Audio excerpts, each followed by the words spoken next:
magulang, mahilig ba sa online games ang inyong mga anak?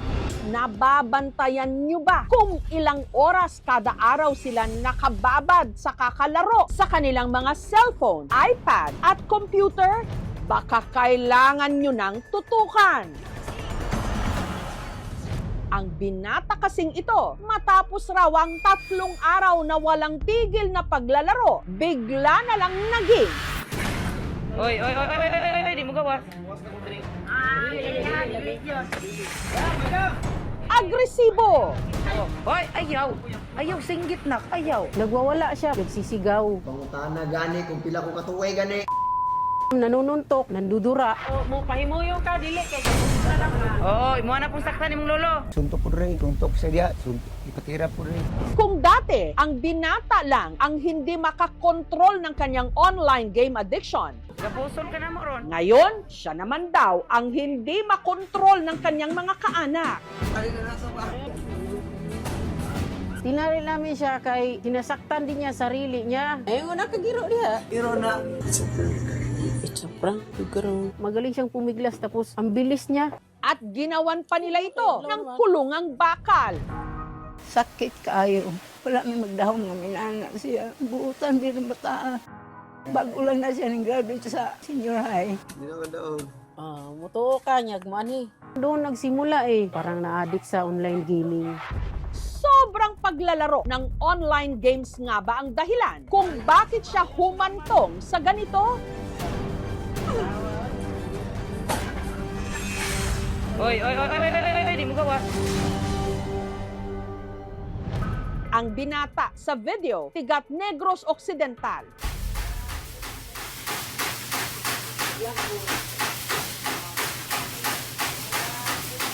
Itago natin siya sa pangalang Roy, 18 anyos. Nagsimula raw ang lahat nung nahilig sa paglalaro ng online game si Roy. Sabi niya na, ma, pwede ba akong suportahan man lang maglalaro ako ng online game? Kasi magaling ako dyan, ma. Ma, pagka once ma-monetize ako dito, magkasahod ako, ma, uuwi ka na. Kasi ako na yung magbibigay sa'yo ng pera, ma. At saka makapag-aral na rin ako, ma. Gusto niya makabili daw ng lupa para lipatan namin kasi nga ididemolish na kami dito. Nung birthday nito, niregaluhan siya ng kanyang nanay Eleni ng bagong cellphone. Gusto niya kasing maging content creator. Pag marami kang subscribe or views, kikita ka.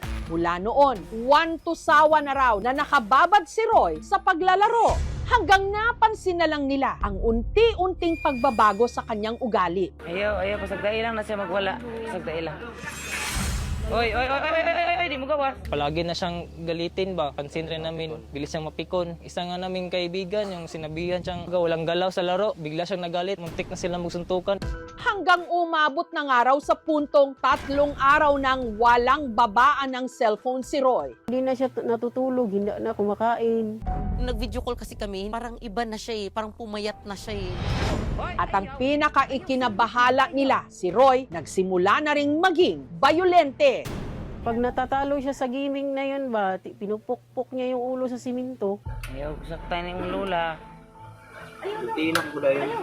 Hindi namin mapagsabihan kasi hindi na nakikinig, parang wala na sa sarili. Parang iba-iba na yung pinagsasabi niya Sabi niya, ma, ipapasyal kita sa New York pag mamonetize ito. Lagi kong sinasabi, itigil mo na yan. Gapusol ka na mo ron, sige. Hanggang umabot sa puntong nananakit na ito. Dili kay gapusol ka lang ha. Oo, imo na pong saktan imong lolo. Suntok po rin, suntok sa diya, ipatira po rin. Igo po kuto-kuto. Natingalan Nakit na siya. Kaya itinali na nila ang kanyang mga kamay at paa.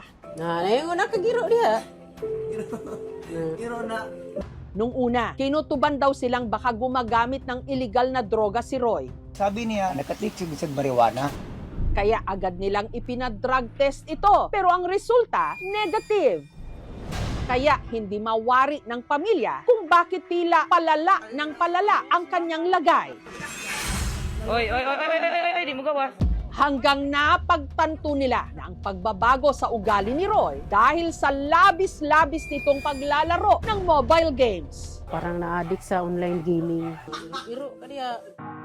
Sobrang nagsisisi. Kasi sabi ko na ako ang dahilan kung bakit nangyari sa'yo yan. Sana hindi ko na lang kayo binila ng cellphone.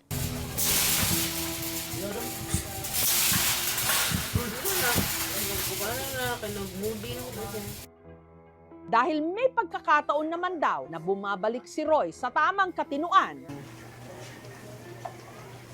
pinapakawalan siya ng kanyang tiyahin na si Elva.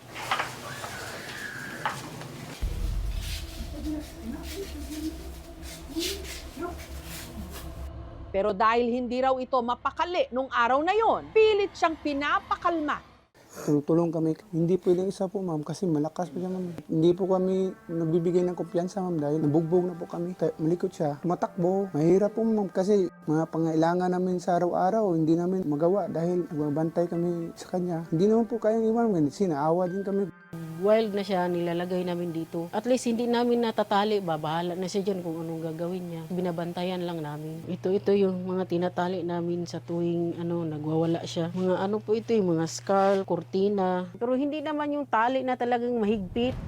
Maya-maya pa,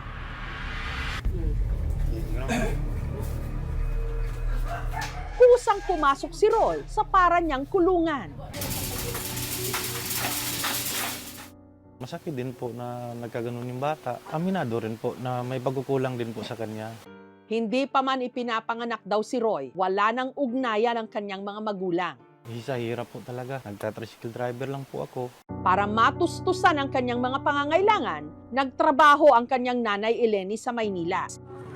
Mabait na bata naman yun, masunurin. Hindi siya pala sagot. Pagka napagalitan siya o pagka napagsabihan, nakikinig lang siya. Hanggang nalulung na nga raw ito sa online games.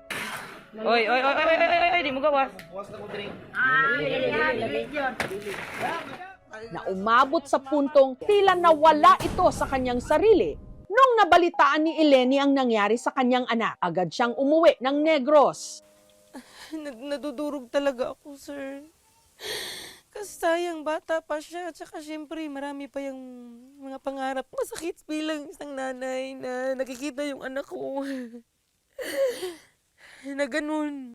Para matugunan ang kalagayan ni Roy, dinala siya sa isang psychiatrist. He was initially diagnosed to be suffering from brief psychotic disorder. May inisyo si Doc na gamot para makatulog, kumakalma siya. Ay.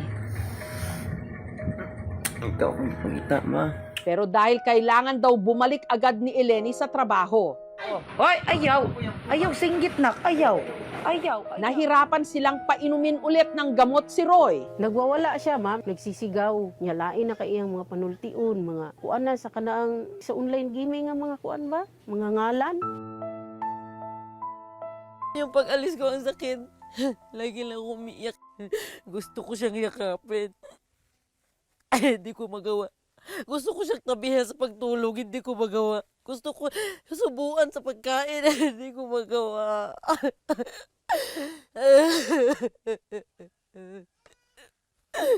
Malayo ko sa ano ko. Nitong Huwebes, bumisita ang tatay ni Roy, si Donald. Sino yan?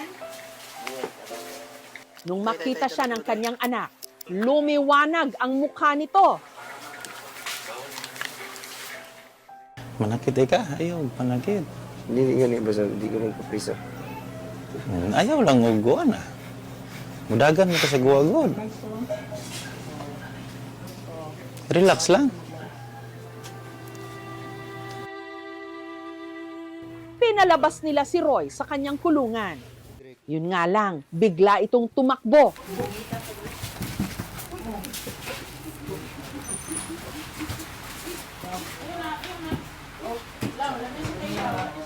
At nagbantang manuntok.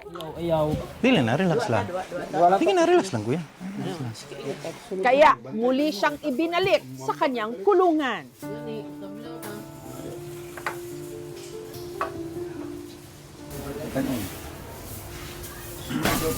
Masakit din po na nasa loob siya.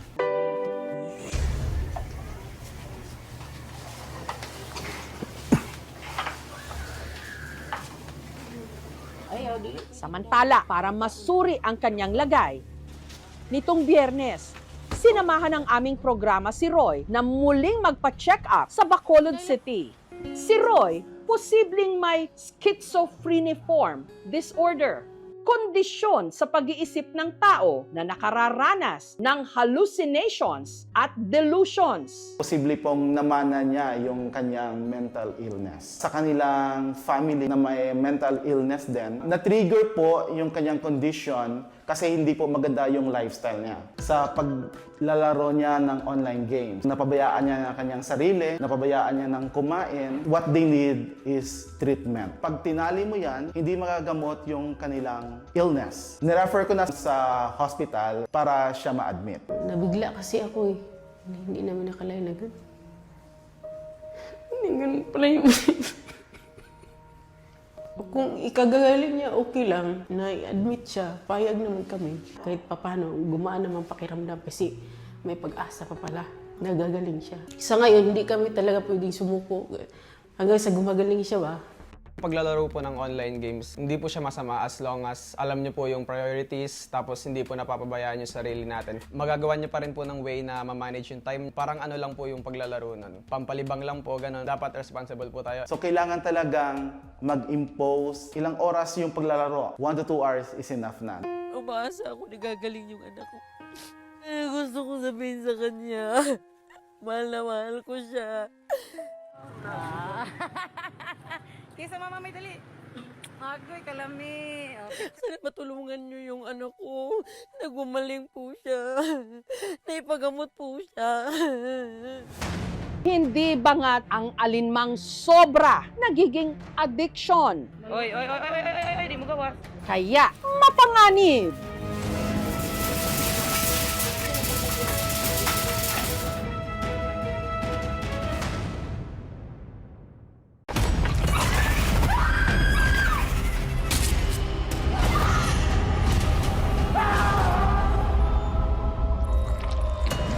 Alangga ko ikaw, Apo. Alangga ako man, Kaula. Ba't ka nagsiman? Maharap ko to eh. Para kay Lola din. Hindi ko na ho alam, hindi ko naiintindihan kung anong nangyari sa kanya. Makakasiguro kayong gagawin namin ng lahat para sa kanya. Wala ka ba talaga nakita, Arner? Wala ka narinig? May gumagala na berbalang dito sa atin.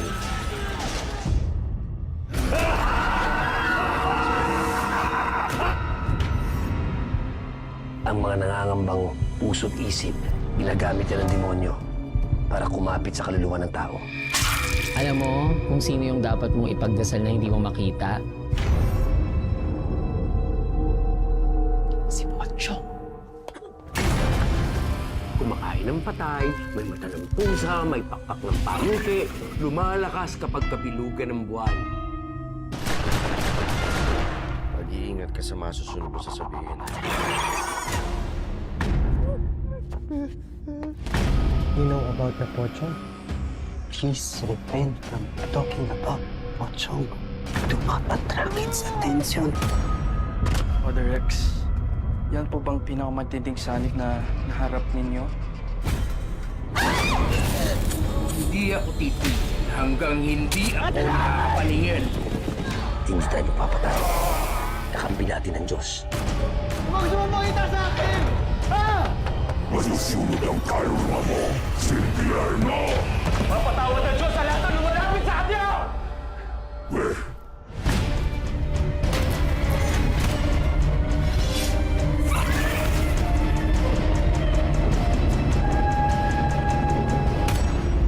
Ito po si Jessica Soho at ito ang Gabi ng Lagim.